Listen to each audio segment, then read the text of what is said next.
Can you hear me okay?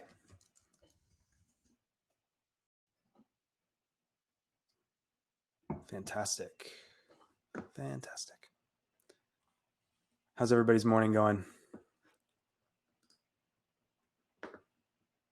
Awesome. Awesome.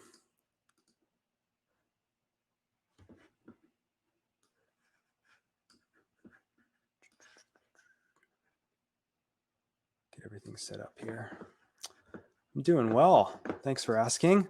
Let's see here. I'm just going to make sure I'm sharing the right tab. There it is. Hey, look at that. It looks like it's working. Fantastic.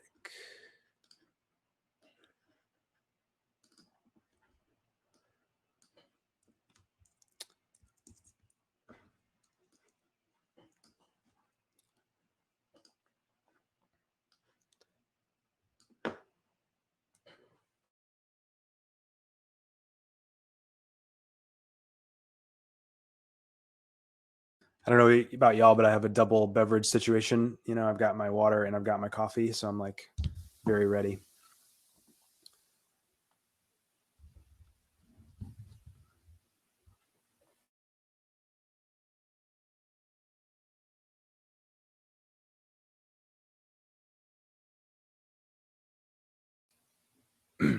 Oh yeah. It's actually a new bag that I just got. I have the subscription from a roaster in LA that I randomly met someone at a conference once, and they're like, hey, you should check out our coffee. And I did, and I love it. And they do a subscription thing. So I've been getting really awesome, like fresh coffee without having to leave my house for a couple months now. It's been great.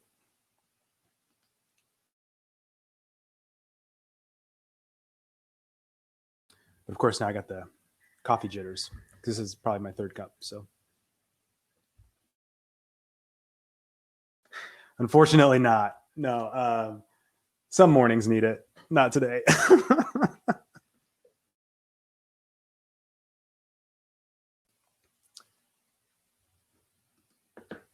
So where's everybody coming from? Is everybody here from Omaha in specific companies? I'm curious.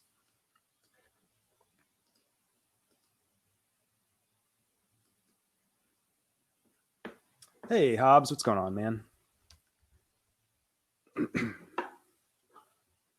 Awesome. Heckle away. I won't be paying attention to the chat until the presentation's over after we start. I'll give about one more minute here for people to pop in. 2 more minutes, maybe. I don't know. Just make sure that everybody has a chance to make it.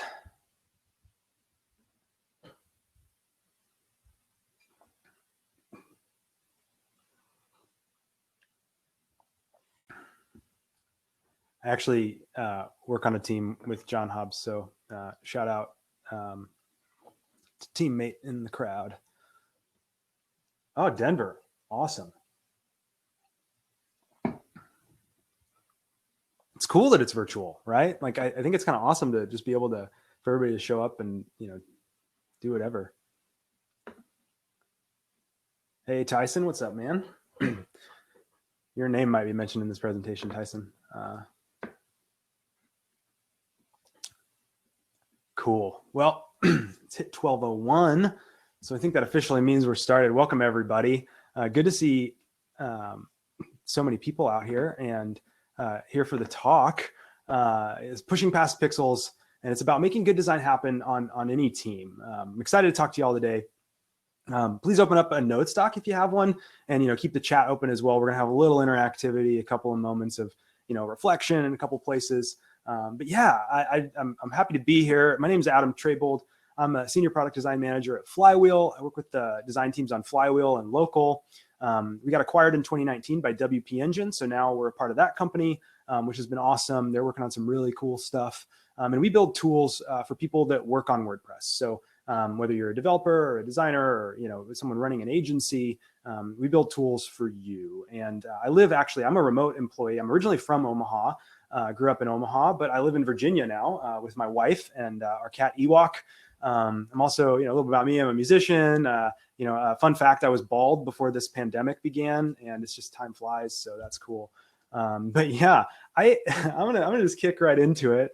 Hey, Ellie, I'm gonna kick right into it. I feel really fortunate to have my job. I love being in tech. I love being a designer. I think design is great. It's a growing field. You even see boot camps now, kind of like you were seeing with code schools and stuff around UX design and product design and all these different types of design, similar to that code school model. And I think it's really awesome. I just look at it, and it's grown so much since I started, 15 years ago or so, being interested in the design as a field. It's changed so much. And there's one thing that I've actually learned over that time is that outside of the design circle, nobody knows what the hell we do, right? It's a buzzword. It's got a ton of different meanings. It means a ton of different things. It's hard to define. There are lots of type of designers. And from the outside, it can even be hard. I've literally had people at Flywheel ask me, like, what do you do all day? Like, I don't know what you do all day. And so, it becomes really hard to answer this big question behind all of that. How does design bring value? How do they bring value to their companies? What benefits do they provide to a company? And you can't really intentionally reap benefits of anything until you understand it. And every company is in a different phase. So it means something different to everyone. And even if that value is understood, right, like it becomes difficult to learn about how you can maximize that value on your team, how you can advocate for design, work with designers if you've got them. And if you're not a designer, how can I pull these things into my own role? And as you know, even organizational structure can be impactful on quality of output. It's no different on design. Like if your org isn't set up to allow for good design, how the heck can you do it? How can I use design principles in my role? I mentioned that a second ago. You might be wondering that to yourself. I think there's certainly some overlap in how a designer approaches, a product problem or something, or a graphic design problem, any sort of design problem that you can apply to any role. I mean, whether you're running, the business side of things, whether you're doing HR, building out physical spaces, all of those things, like you can use design principles. So today I want everyone in this room to leave here understanding, what is design exactly? Like, what do we mean from a product perspective? Like, what are we talking about when we talk about design? And then finally, how can my team make good design, right? Both strategically, how to ensure that like good design can happen, what that entails. And then tactically, some tips and tricks, how can I do these things in my situation? Maybe I have designers, maybe I don't. Maybe I'm interested in design. Maybe I don't know about design at all. Maybe I don't care. I just want to make sure that people like the things I'm making. So that's kind of the goal of this talk today. If you don't care about the stuff, no harm, no foul. See you later. It's been good having you here. But I'm gonna get going in here. Firstly, we're gonna talk about what is design. Let's do an experiment in 2 or 3 words. I'm curious, just in the chat, what do you think of when I say the word design? I'll give you maybe 15, 20 seconds. Just lightning round.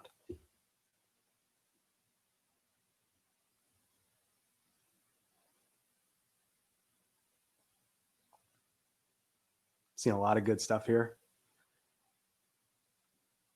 Love it. Yeah, there's a ton of different answers here. And the truth is, like, you could have said a lot of things and been like completely correct, right? Like, you're all right. Everything you said is design. So some examples here that maybe some of you have said, right? Like colors. That's certainly something that designers use, fonts, you've got fonts that can make things look cool and, whatever fonts. Yeah, certainly that's design. Or maybe objects, like think about like that one in the center there, the Coke bottle. The shape is so ubiquitous. Like it's emotionally tied to polar bears and summer picnics and movie theaters, right? It's super broad, and tons of designed objects are like that, right? They communicate, sometimes status, or what we want to project as our status. They tend to sort of like fit into our lives in certain ways based on how they're designed. Or maybe you think of, houses, right? Like houses are designed. There's a Frank Lloyd Wright house there on the top, Le Corbusier on the bottom. The one on the right is actually Ray and Charles Eames. They're some pretty famous designers from mid-century era. That's, the inside of a case study house they built. Maybe you think of interior design, right? Like interior, it has design in the name, right? Totally. It's design. Absolutely. Or maybe you think of systems, right? Not just design systems, but like, country systems, like the judicial system is certainly designed for certain people. And, of course, you might think of apps. That's probably why we're all here today. We build software. I'm assuming since we're at a developer conference, you might be thinking of apps and the systems that make the apps and like the things behind all of those things, right? Those are certainly designed. And, I'm going on and on and on and on here because the truth is everything that you ever see and interact with is designed in some way, for better or for worse, right? sales script, a photocopier, systems architecture, right? Like they're all designed. And honestly, this is really good news because it means that like on some level, we must understand design intuitively, and we want to do these things. We just don't necessarily know how to focus the energy yet, right? Maybe in the best way. So I like to think about design as simply, you know, the rendering of intent, simply being in quotes because that's actually like really hard. But you know, it's just taking action towards a goal, right? Coffee pot. What's it supposed to do? Well, it's going to make the coffee, right? And maybe your goal is like, oh, I want it to be a coffee pot that I can program. So what would I do to make that happen? Or, oh, I want it to be a coffee pot that, you know, keeps it hot all day, right? Like, so maybe you do it that way. Or software to do a task, right? Like we're all here for software companies, right? Like we're building software to do tasks. Yeah. What are the goals behind those tasks, right? Or maybe we're building the systems to do the software, to run the software, to do the task. Yeah. Jared Spool, great shout out there. Absolutely. He's a huge name. If you don't know his work, like look him up. He's got a lot of great information on this. You know, I really just think that a designer is simply someone that is taking that action, right? Anyone can be a designer. Some people are just professionals at it, right? They have it in their title, you know, which is really a meaningless distinction in a lot of ways, except for like the purview that you're focused on day to day. So the first step to design, and to good design, is asking, you know, what is my goal, right? Like what am I trying to do here? Do I know my goal? I got to figure it out, you know, and then finally, what's the next step towards that goal? Is what I'm doing, you know, moving closer to it, moving further away from it. Like, honestly, like this sounds like totally like bottom of the barrel thing, but like, honestly, it's baffling how often we don't ask ourselves these questions, right? Is what we're doing actually moving toward this thing we want to move toward? This is repeatable. This is process, right? Most importantly, it is not rocket science, right? You may be surprised when I say that sometimes humans are not the best at actually planning our next steps, right? No, it doesn't surprise anybody. We know this, right? Throwing shit at the wind just like flies right back in our faces. You don't want to do that. So step one, if you walk away from this with nothing else, right? Be clear on your goals. Be clear on your actions. Take a second, you know, what is one goal that your product is currently moving towards? I literally want you to do this. I'm going to give like 20, 30 seconds. If you want to write in the chat, that's awesome. If you want to just write it down on a piece of paper, like think about this. What's a goal that your product is currently moving towards? Timer's going.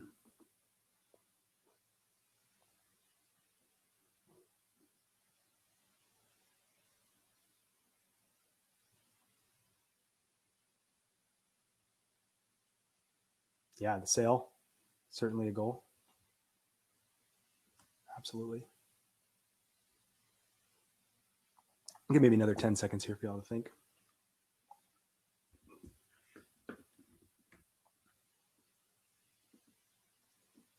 Yeah, these are all great. So just keep those in mind as we move through the rest of this presentation and we talk about other ways to sort of move towards those things. And yeah, this actually raises another question, which might be a theme that you'll see through this presentation. A lot of design is just figuring out questions. But the next question is, okay, how do I know when my goal is good, right? How do I know that design is actually good? You know, you might have a goal, you might be moving towards it. How do you know that that's the right goal? How do you know that that's a good thing to be moving towards, right? So I've got a couple of examples here to run by you of some various states of design process. And I just want to get some feedback here. How would you open this door?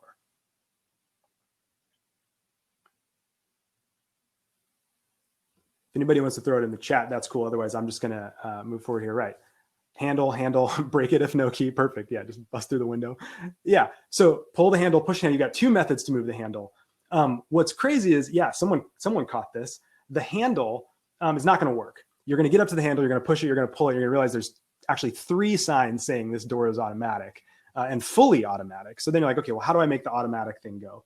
And then you see to the right, there's a little badge. Cool. Okay, if I have a card, I'm gonna put the card in front of it. Hopefully the door will open. But then you're gonna get just the big twist, which is you're gonna realize there's a keep clear sign on that door and that the hinge opens the door towards you. So now you have to like run around the door as it's opening. Hopefully it's not a super fast door. You know, you might be out of luck. But I'm just gonna go on a limb here.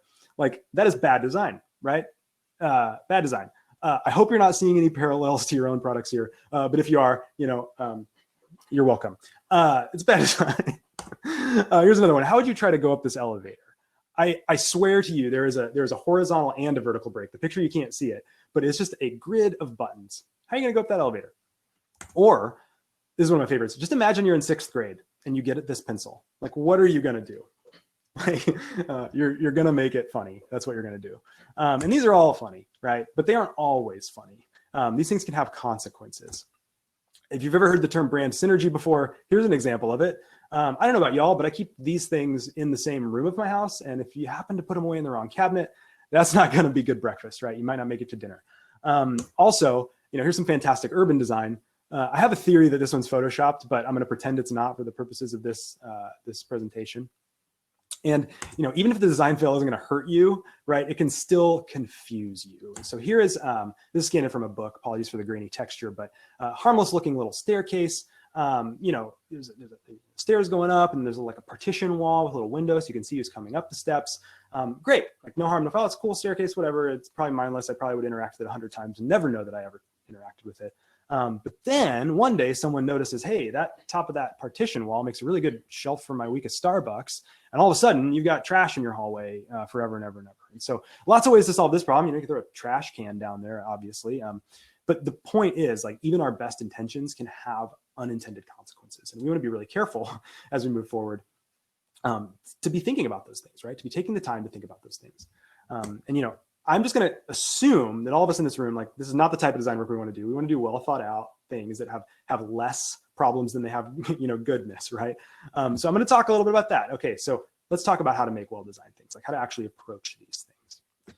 So there's a quote, Dieter Rams, who's like a really, powerhouse product designer from the mid-century. He has this like phrase that I actually really love: less but better. And I sort of like think about this as I'm designing products. Less but better. Doing one good thing is always better than doing multiple half-assed or unfocused things, right? That seems pretty obvious, but again, can you cut stuff out of what you're working on? That's a good principle to think about. And he actually has 10 principles of good design. I'm gonna encourage you to Google those. I don't have time in this talk to go through each of them, but I've paraphrased a few bullets here of like what I think makes really good design. Good design, firstly, has a purpose and a point of view. What is your product's purpose? Think about that. Like, what are you trying to achieve? And how do you think that thing should be achieved? Point of view is something we don't talk a lot about, but like, why would someone buy your thing if you don't actually have a point of view behind like why you think you're the best way to do that thing, right? You need a point of view. So what's your product's purpose? What's your product's point of view? We all want them to do all sorts of things. And if you had to think of one thing, I'm going to give you like another 30 seconds here. What would you say your product's purpose is? If you want to put it in the chat, that's cool. Again, if you want to write it on a piece of paper, keep it for your notes, like that's awesome. Yeah, just take a couple seconds.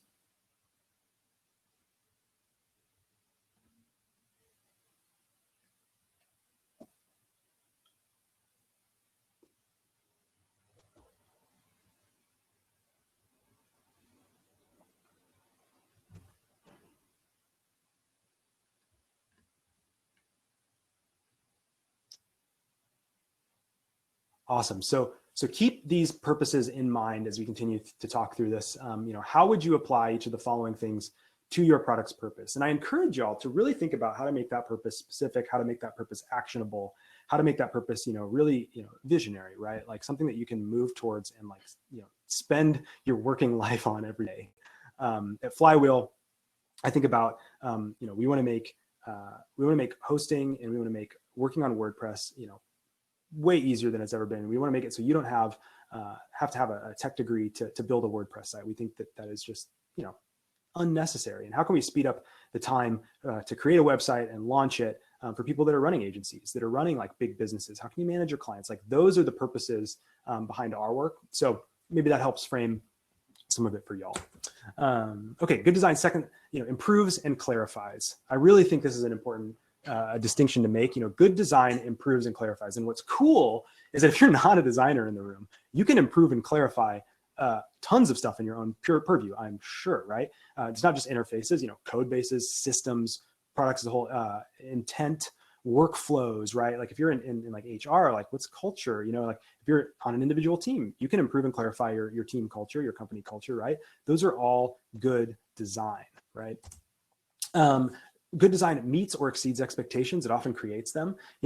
What's cool about when you make good things, people start to expect it. And if you don't deliver on that, you're going to get a lot more feedback than if you never delivered on it in the first place, which is good because it keeps you moving forward. But it creates new expectations. Exceeding the expectations of someone is what brings that sort of, you hear the term delight thrown around. That's what makes people like what you're doing and love what you're doing. And doing that good design is going to create new expectations, and not only for your product, but for your competitors as well. So keep that in mind. But that's, good design meets or exceeds those expectations, and as a result creates them oftentimes. And then finally, it connects with the human it's for, right? It helps create a brand. I want to talk for a second about brand, because we don't talk about this a lot. We talk a lot about human-centered design. You can find a million articles on the internet about that. But brand seems to be something that's sort of like relegated to the marketing department. And I think that's sort of a loss. I just want to briefly do like a brand 101 if you're unfamiliar with it. There's sort of a book that every designer that goes through graphic design school has to read called The Brand Gap by Marty Neumeier. And he says a brand is not what you say it is, it's what they say it is. A brand is the feeling that is inside of other people about your thing, like about your company, about your product. It's the values you communicate. It is not your logo. It is not your color palette. It is not your typeface. It is the feeling that you give people. Some people, one time I heard somebody refer to it as your smell. And I really like that, it's as simple and as complex as that. You don't need to know a bunch of shit about branding, but you do need to ask yourself in your role, in what you can achieve and what your purview of action, do you know the feelings and values that you're trying to embody? Right? At Flywheel, our core values are centered around removing those overly complicated, exclusionary aspects of working on WordPress, right? The feelings that we want to provide are that we're real humans, right? We're expert enough at WordPress to be able to make it simple for you to use, and that you can trust us in making sure that your site is working the way that it should be. So I want you to take another few seconds here, right? Write down one feeling and one value that you want to embody in your work. And you can put it in the chat again if you want, or you can just keep it to yourself. That's totally fine. So go. It's so weird without like there being an actual audience. I feel like it's just like talking into my computer screen.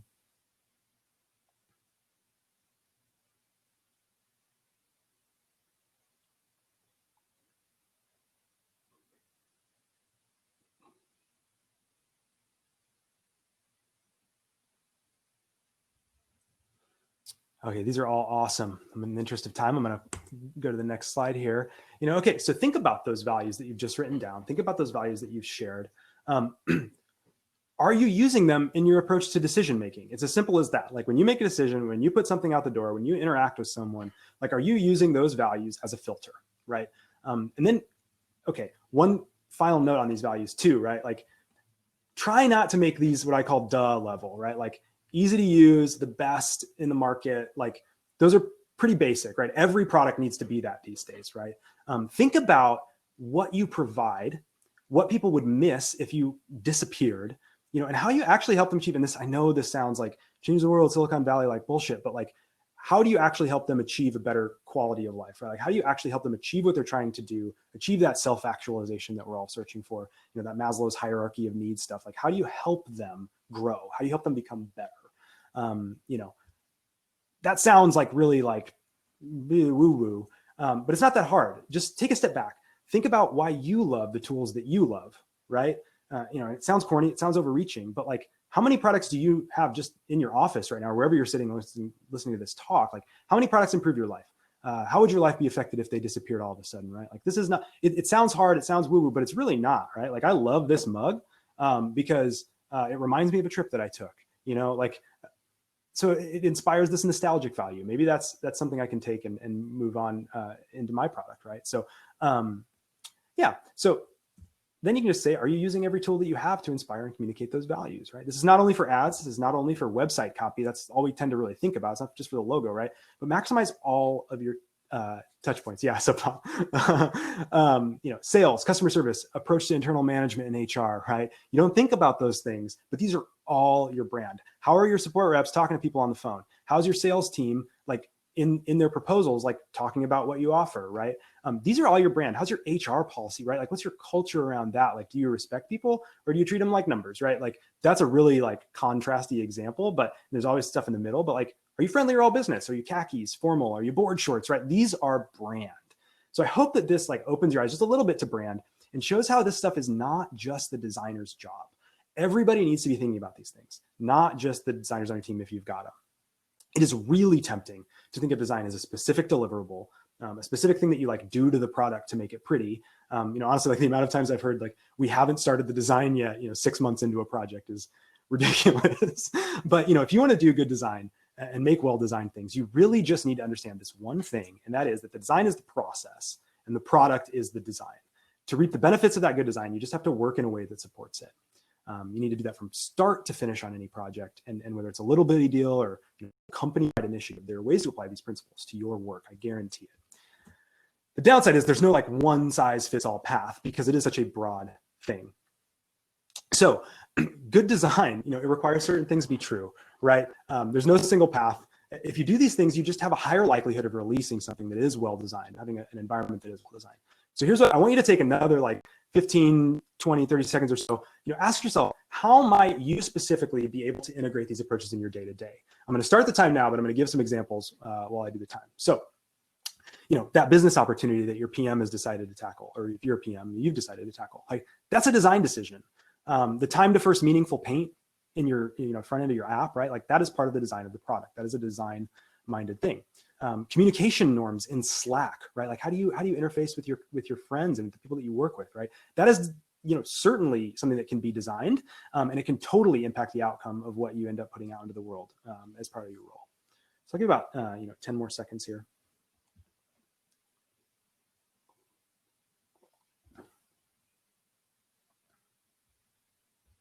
Okay, yeah. So with all that said, I do think that there is a useful sort of framework that we can sort of think about when it comes to doing something, right? I think to make a well-designed product, to have a well-designed outcome in any situation that you're in, I do think there's like 3 things that if we do them, result in that higher likelihood of something well-designed. And I just sort of like pulled them into listen, think, and make. Like there's no real order here. It's not really an A to Z process. You probably should start with listening there. I guess there is a little bit of an order. The first time you need to start with listening, but like you can jump around, you can repeat stuff, listen, think, and make. And it's all about, I'd love to break this down by role, but honestly, the best thing about this is that these steps can, again, apply to everyone. So everyone's responsible for what ships, everyone's responsible for what goes out the door. I mean, as we go through these, envision how your role impacts in these stages because it can be different for everyone. So where can you add value? Step 1, listen. This cannot be understated. You cannot figure out your goal if you're not listening to your customers. But what should you be listening for? How should you be listening to them? What do you do with the things that they say, right? Well, another quote from our bro Dieter: "You cannot understand good design if you do not understand people." This is a great quote because no matter what stage of the project you're in, like innovation, improvement, like you're doing whatever, like even if you're not working on a product, like your focus needs to be on their needs, like the people using the thing's need, the people interacting with its needs, their goals, their workflows. What are they trying to achieve? Where are they getting hung up? Where are they finding success? Because you need to know that because you are looking for insights, right? You're not looking for answers. You're not looking for put the checkbox on page 2.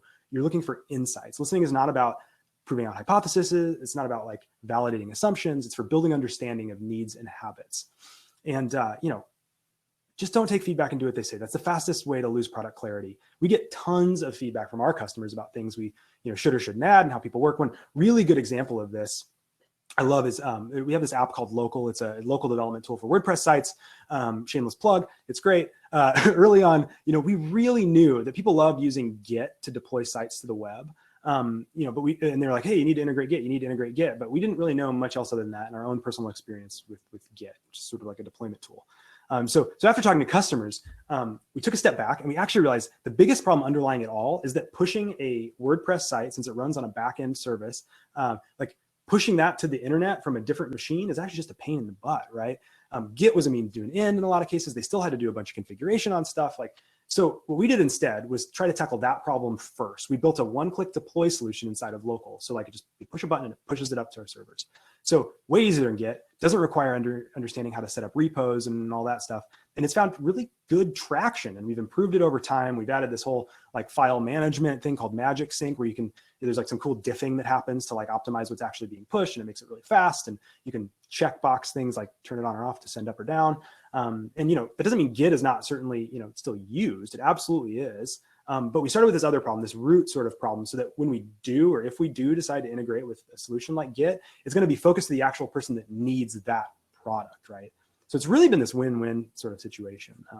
So you are looking for insights into how the end user of whatever you're doing is working so that you can improve their experiences.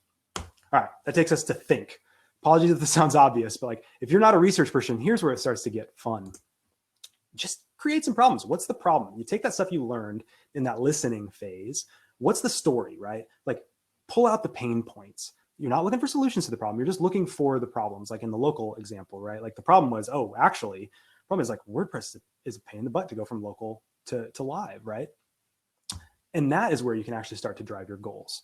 And well-defined problems lead to well-defined goals. If you don't have a good enough definition, you can go listen some more and start moving in the right direction, right? What are you solving for the customer? How do you know you're solving it? Boom. So take a second here. I'm gonna give you another 15 seconds. Like, what's one problem that you know needs solving in your organization?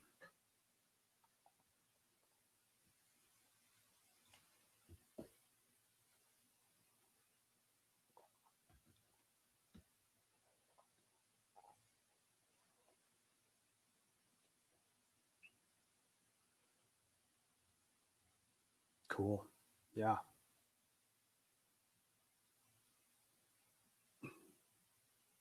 Awesome. And I'm sure there's more outside of the chat too, but these are all great. Keep them coming. It's how can you ever hope to build something useful if you don't know why you're building it, right? Like that's the point of going from problem to goal. I know a lot of you in the room are probably familiar with agile workflows. Design is an extremely natural pair with agile methodologies for this exact reason. Like you do it, and then you just move towards that thing as clearly as possible. And once that problem's defined, once your goal's set, then you can actually try to solve the problem, right? Otherwise, you'll just be chasing your personal tail. You want to avoid running in those circles, right? What's going to move you closer to the goal? It's a question we've asked a lot in this session. Are there particular things that you need to make sure and address? Are there particular things you make sure and not address, right? Like, what are the risks of tackling this problem? What are the assumptions you're making about this problem? This is where ideas can really start to take shape and where you can finally start to have some actual tangible artifacts from your work. Some cool activities in this phase when it comes to product development. We've done a lot of stuff even as a team, right? Like research recaps, brain dumps, pulling a lot of Post-it notes together and organizing things, right? User flows, architecture diagrams, database models, customer journeys, mental model diagrams, even sketches and stuff. Like all that stuff's fair game. It's fun. It's fun to show off. And it's the first sort of tangible notes of progress as you start to tackle the problems that you're trying to achieve, right? We really love this app called Miro for real-time collaboration around loose research and ideation. It's basically a giant virtual whiteboard that you can kind of go all in and collaborate on. Like everybody can be in one room. It's really, really awesome. And what's coolest about this is that you can start to run this stuff by your stakeholders to get feedback. One thing we often do is set up this thing called stakeholder meeting, where throughout a project timeline, we have syncs with literally anybody in the company who's been defined as, a key stakeholder, right? They've encountered the issue or they've heard about it from customers or they deal with it every day. And usually this includes someone from like sales or support or marketing or finance, CS. And we use these Miro boards and design file, Miro, M-I-R-O. Yeah, it's great. And we use these boards and Miro, and we use like Figma files and design files to walk people through how we're thinking about these problems that we want to solve. And this actually provides a really good chance for feedback and collaboration that is not bound by our own department, right? We're not siloed in these moments. And sometimes, that can be really, really helpful, right? And even if you have to do the same thing you do with your customers, right? Insights, not answers, right? These meetings drastically will improve your solutions if you're not doing them. So think about, are there any times when cross-departmental, mind melds might help you out? And finally, once you have ideas, you can really start to see them through to reality, right? Step 3 is make. In a true agile method, guess what? Now you know what you need to go and make, right? No wasted time. Just go do the thing and launch, right? Well, okay, we're not quite there yet. But I want to talk for a second about the power of prototyping, right? Prototyping at the end of the day is a learning, and it's really good to learn when it's cheap. So here's where the traditional, designy things start to come in. Whether it's paper sketches, wireframes, UI mocks, these can all be tested. These can all be put in front of customers. They can all be put in front of users, right? For example, here, and Tyson's in the room, last year we launched a feature called tagging, where you can tag your sites in Flywheel and organize your work around, organization that you define. And we had Tyson, who's one of our senior designers. He paired up with a front-end dev at the time, and they knocked out, a working live demo in about an afternoon. There's no mocks. There was no like full-on design process. It was awesome. They had it in front of customers like the next day. It was like, and certainly it was like fully mocked up and like designed later, but they were able to get to like these initial insights really fast. It resulted in an awesome product. Alternatively, there are tons of projects where we've taken, multiple rounds of feedback and multiple rounds of wireframes. It takes a month or two to nail down a solid direction. On a high risk flow, that's probably worth it, right? And it's less costly than just launching the first thing that comes to mind. And the point is that prototypes are great tools to speed up the dev process to get to a reasonable risk out into the world, right? Because honestly, like the art of done is literally about risk tolerance in a lot of ways. So you need to define that risk tolerance. You have varying ideas that need to be whittled down. Is it an innovative project that deserves exploration? What's the cost of doing more or less testing? We don't talk about this, but like launching early and launching late both have a cost, right? Maybe it's a brand cost, maybe it's a bug cost, maybe it's a market share cost. They all have costs. What are you comfortable with? And how realistic is for those things to actually be an issue? And then finally, run it by the design principles from earlier in this talk. Does it reflect your brand best but better? And when in doubt, you can always test it again. You know, moderated, unmoderated, beta releases. These are all good types of tests. But just define those metrics you want to track and go out and throw it in front of people. So then you end up with this sort of thing. You know, listen, think, make, back and forth, up and down, all across the finish line. And it's cool. But I know you're thinking, that sounds great. I've even seen it in the chat, like, how do I actually make this stuff happen on my team, right? Yeah, how do you design where you are? Maybe you have a great team. Maybe you don't have a team at all. Maybe you understand design. Maybe you don't at all. Maybe you know color theory, right? Like maybe you're really great at it, but maybe design is Greek to you, right? Or maybe you're a designer, you don't know how to work with the rest of your team, right? And honestly, the biggest problem I see on product teams is that lack of understanding around the purpose of each role. But if you can take these principles, apply them to your purview, and then talk about them with each other, it becomes a lot easier to advocate for that involvement, to advocate for that process. You know, so here's some tactical tips for speeding up time to good design. Getting scrappy. This is a product principle at Flywheel. We love to get scrappy. We don't want to waste time on things that are non-effective, right? And we always are thinking about like, okay, how can we get to some nugget quicker, right? So scrappy do number one, use the tools you have. You do not need a $40,000 usertesting.com subscription to get good insights. I'm just going to say it. Like I know, like if you don't have a research org in your company, like how can you actually get that research done, right? You probably have internal teams that hear about these pain points all day. Sales, CS, support, account managers, like all those people, right? Who are they in your company? Talk to them. Maybe they can hook you up with direct customers. Even if you're not on a design team, even if you're not a PM, right? If you're a developer or like someone in the business org that doesn't normally go customer facing, right? Ask the designer if you can sit in on customer chats, or, you know, if you're the lone wolf and you're not doing cross-departmental syncs or talking to these customers, like this is going to speed up your product development process a ton. You know, you also have the internet. I'm just gonna say that too. Message boards, industry Facebook groups. We literally have a Facebook group for what we call our agency partners, where we're always talking directly with them. We're getting one-on-one conversations set up, like et cetera, et cetera. So what's one new place that you could meet your customers where they are? It'd be awesome if you brainstorm them. In the interest of time, I'm going to move forward, but throw them in the chat if you got them. Scrappy do number two, optimize towards learning. Launch the thing once you've hit your risk baseline. The best learning's in the wild. This is not me advocating for move fast break things at all. If you're a Twitter, you need to have a researcher understand what the implications of the like button are. Like I'm not advocating for like a lack of process here. I am saying don't hold yourself up unnecessarily from learning from it. You're the expert in the domain. You know where that is. Like just do it. So I'm gonna do a little scrappy side quest here for 1 second. I used to love this term minimum lovable products, right? You may have heard of it, where its sister buzz phrase minimum viable product.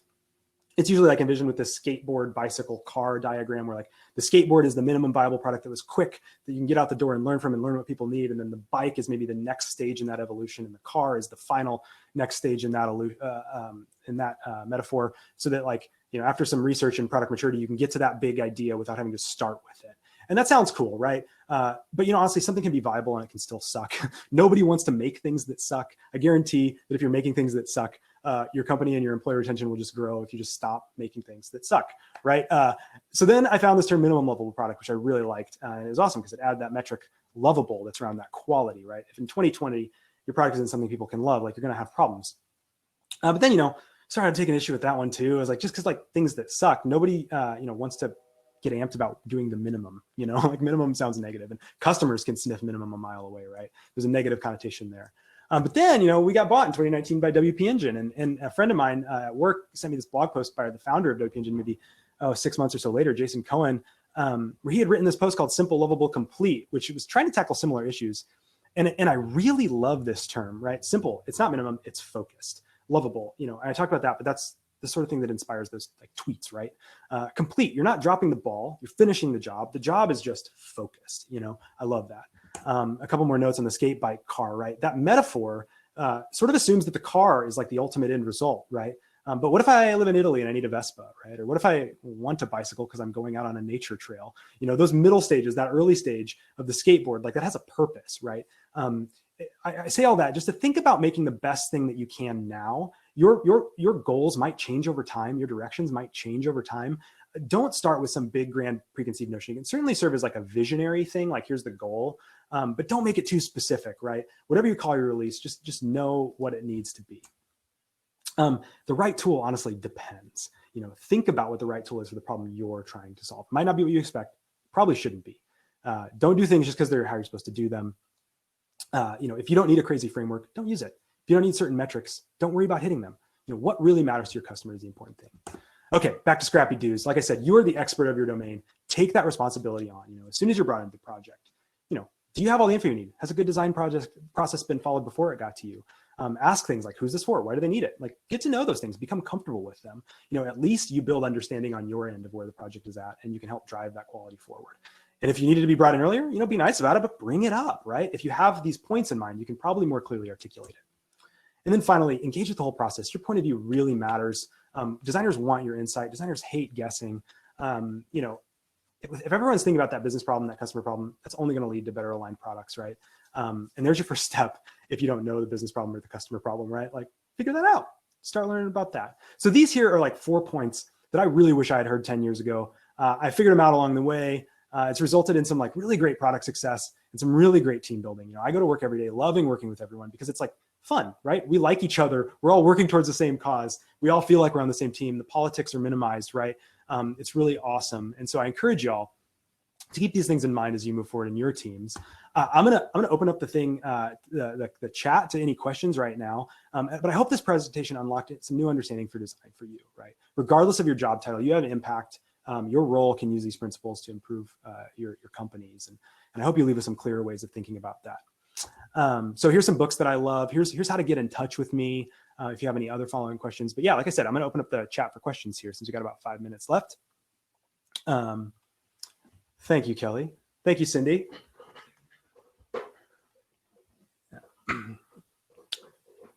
Yeah, Steve, when you say engaging with the whole process, can you say just a little bit more words so I can frame how I answer that?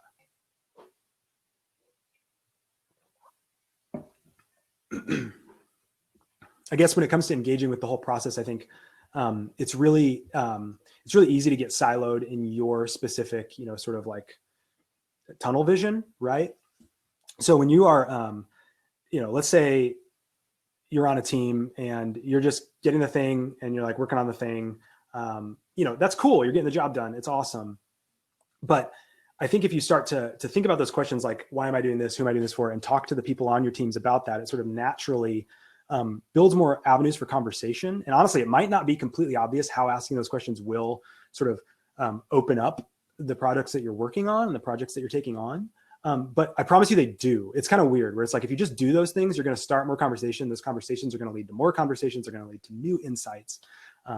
And yeah, it just sort of opens up things. So when I talk about engaging with the process, right? Like, just show interest. So if you're in a meeting with a designer and they're showing like early wireframes, like really think about, okay, if you're a developer, like, okay, what API things do I need to make sure exist, right? Like, how am I actually going to build this thing? Are there any real pitfalls? Oftentimes it's like, oh, that looks really cool. But then in reality, when you go to build it, it's really, really hard to do. So just engaging early on, engaging when you have the opportunities, and not just sort of like letting things slide and then like things coming up later on, or God forbid the product ends up being worse because, you have to cut things last minute, that's one thing I've seen quite a bit happen. Thank you, everybody. Eric, my background. Oh yeah, I should talk about that. So I have a degree in design. I went to UNO.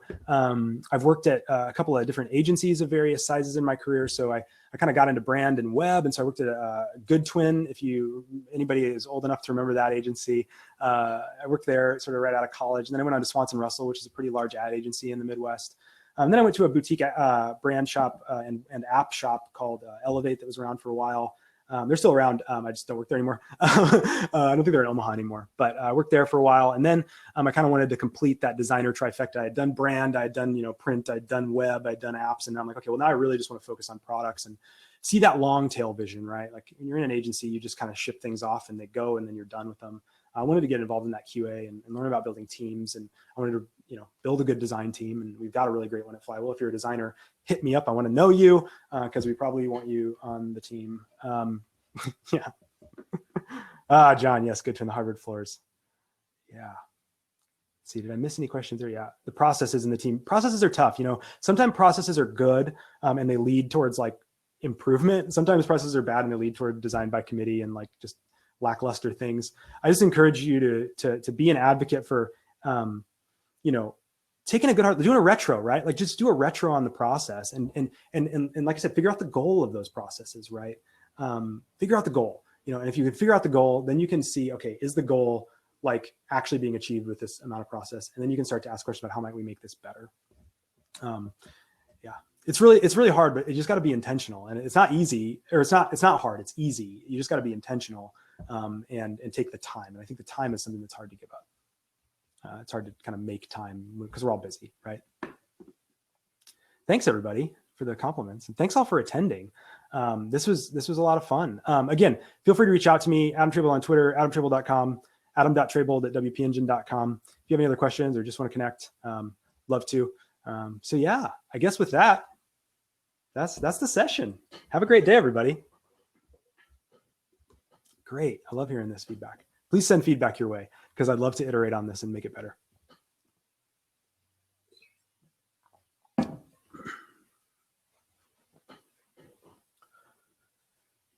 I'll stick around here for a bit while everybody filters out. Feel free to ask more questions if you got them, but yeah.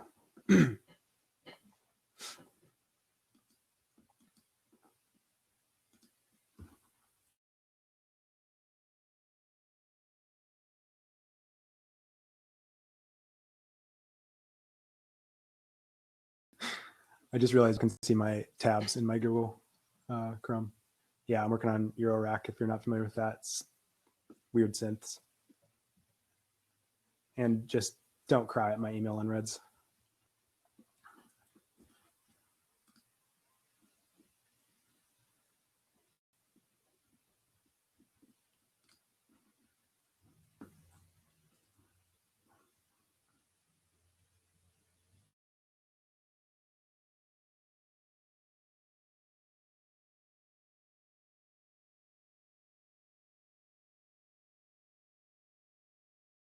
And I actually made it in college. It has holes, like you can see there's kind of a flat panel behind it. It has holes drilled into it. I wanted to mount it to wood like a deer head or something and put it on the wall. But I just never got around to it. I don't have a blog, Baggy, but adamtrabold.com's I guess, follow me on the socials, right? Adam Trabold on everything, LinkedIn, Facebook, Twitter. That's probably the best place where I post random thoughts. Yeah, maybe I should start a blog. I just never know what to write about. Taking the time is tough. Oh, what am I reading right now? Oh, that's awesome. Oh, VCV Rack. Yeah, I played around with VCV Rack. I'm trying to get off the computer, so I try to avoid the VCV stuff. I don't try to avoid it. I love it. It's awesome. I'm trying to get away from the computer. So I've been working on some modular stuff. But yeah, what am I reading right now? I just finished a book called Supermaker by the woman who created Schmidt's deodorant out of Portland. Really, really good overview into like building a sort of a grassroots product that ends up, I mean, they got bought by Unilever. They're like a super huge global powerhouse now. That was a really interesting book. I read it in about 2 nights. It's really a fast read. It was a good insight. I've also been reading this book called Color Problems. I can't remember the name of the author, but it was sort of like, there's these books on color theory from like the early 1900s and late 1800s. And this was sort of the first one. And it was just like re-released by actually a record label, oddly enough. And it's sort of like the inspiration for all the future stuff that came out. And she was the book, a woman wrote the book. Yeah, I need to look up the name so I can share it. I'll just do it right here. Color Problems. Emily Vanderpool, that's it. Emily Vanderpool, and she, her work was basically stolen by Josef Albers and then made into the biggest book that everybody reads now, Interaction of Color. Yeah. Yep, that's it. Yeah, I just saw it in the chat. So I'm in the middle of that right now. It's it's an older book, so like the language is not as like scannable. So it's like it takes a little bit of time. But yeah, Supermaker is great. Yeah. Mm-hmm.